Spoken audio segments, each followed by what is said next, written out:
Fantastic Mr. Fox, Part 5.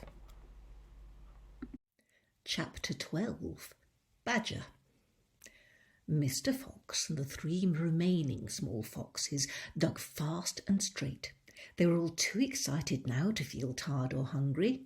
They knew they were going to have a whacking great feast before long, and the fact that it was none other than Boggus's chickens that they were going to eat made them churgle with laughter every time they thought of it.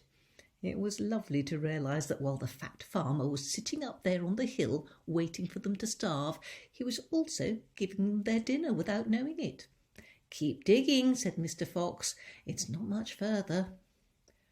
All of a sudden, a deep voice above their heads says, "Who goes there?" The foxes jumped. They looked up quickly and they saw, peeking through a small hole in the roof of the tunnel, a long, black, pointed, furry face. "Badger!" cried Mr. Fox. "Foxy!" cried Badger. "My goodness me, I'm glad I found someone at last. I've been digging around in circles for 3 days and nights, and I haven't the foggiest idea where I am." Badger made the hole in the ceiling bigger and dropped down beside the foxes. A small badger, his son, dropped down after him. "Haven't you heard what's happening up on the hill?" Badger asked excitedly. "It's chaos! Half the wood has disappeared, and there are men with guns all over the countryside. None of us can get out, even at night. We're all starving to death." "Who is we?" asked Mr. Fox. "All us diggers. That's me and Mole and Rabbit and all our wives and children. Even Weasel, who can usually sneak out of the tightest spots, is right now hiding down my hole with Mrs. Weasel and the 6 kids. What on earth are we going to do, Foxy? I think we're finished." Mr. Fox looked at his 3 children and he smiled. The children smiled back at him, sharing his secret. "My dear old Badger," he said, "this mess you're in is all my fault." "I know it's your fault," said Badger furiously, "and the farmers not giving up until they've got you. Unfortunately, that means us as well. It means everyone on the hill." Badger sat down and put a paw around his small son. "We're done for," he said softly. "My poor wife up there is so weak she can't dig another yard." "Nor can mine," said Mr. Fox, "and yet at this very minute she's preparing for me and my children the most delicious feast of plump, juicy chickens." "Stop!" cried Badger. "Don't tease me. I can't stand it." "It's true," cried the small foxes. "That's not teasing. We've got chickens galore." "And because everything is entirely my fault," said Mr. Fox, "I invite you to share the feast. I invite everyone to share it. You and Mole and Rabbit and Weasel and all your wives and children. There'll be plenty to go round, I can assure you." "You mean it?" cried Badger. "You really mean it?" Mr. Fox pushed his face close to Badger's and whispered darkly, "Do you know where we've just been?" "Where?" "Right inside Boggus's chicken house, number 1. "No." "Yes, but that is nothing to where we're going now. You have come just at the right moment, my dear Badger. You can help us dig, and in the meanwhile your small son can run back to Mrs. Badger and all the others and spread the good news." Mr. Fox turned to the small badger and said, "Tell them they are all invited to a fox's feast. Then bring them all down here and follow this tunnel back until you find my home." "Yes, Mr. Fox," said the small badger. "Yes, sir, right away, sir. Oh, thank you, sir."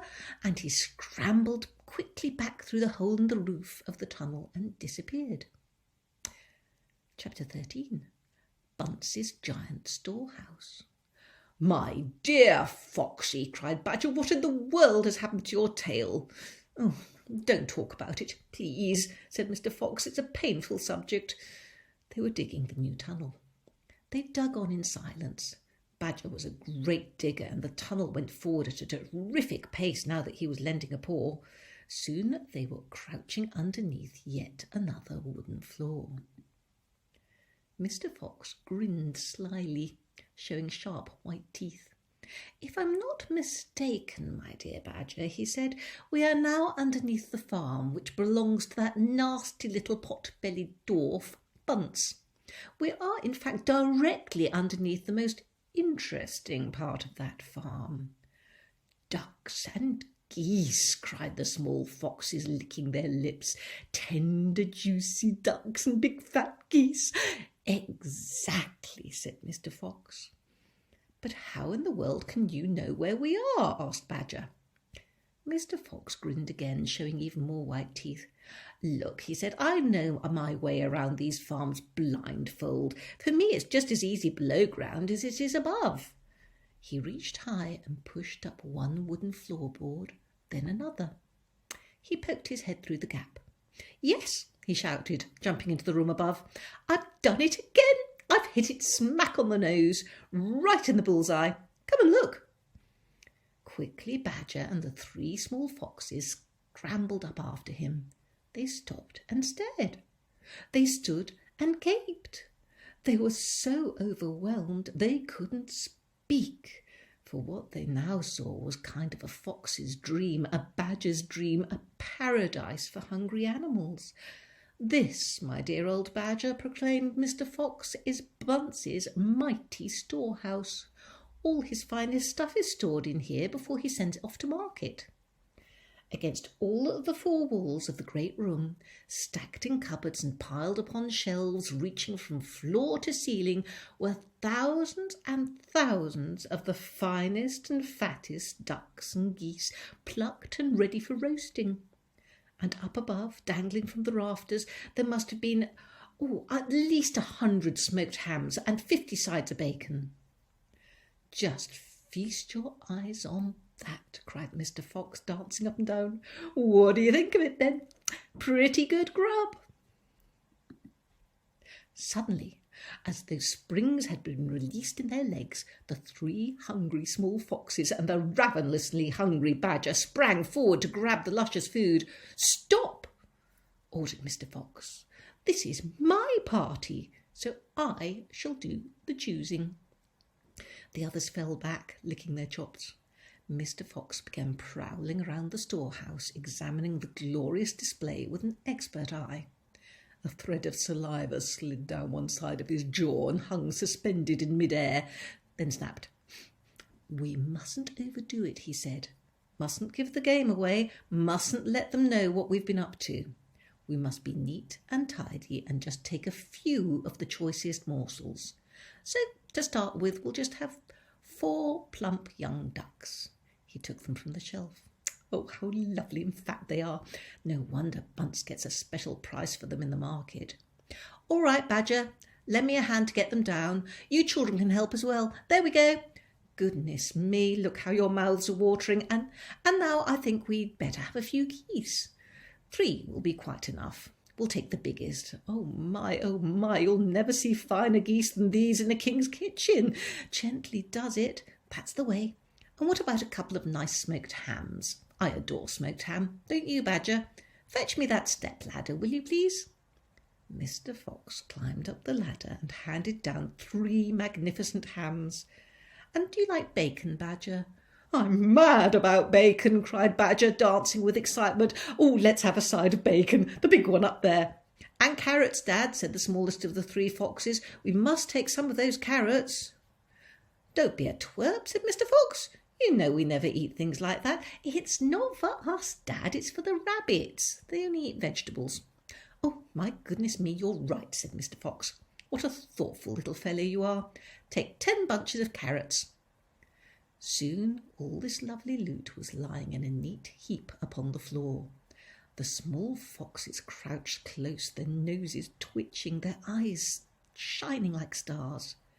"And now," said Mr. Fox, "we shall have to borrow from our friend Bunce 2 of those useful push carts over in the corner." He and Badger fetched the push carts, and the ducks and geese and hams and bacon were loaded onto them. Quickly the push carts were lowered through the hole in the floor. The animals slid down after them. Back in the tunnel, Mr. Fox again pulled the floorboards very carefully into place so no one could see they'd been moved. My darlings, he said, pointing to two of the three small foxes, take a cart each and run back as fast as you can to your mother. Give her my love and tell her we're having guests for dinner. The badgers, the moles, the rabbits and the weasels. Tell her it must be a truly great feast, and tell her the rest of us will be home as soon as I've done one more little job. Yes, Dad. Right away, Dad, they answered, and they grabbed a trolley each and went rushing off down the tunnel.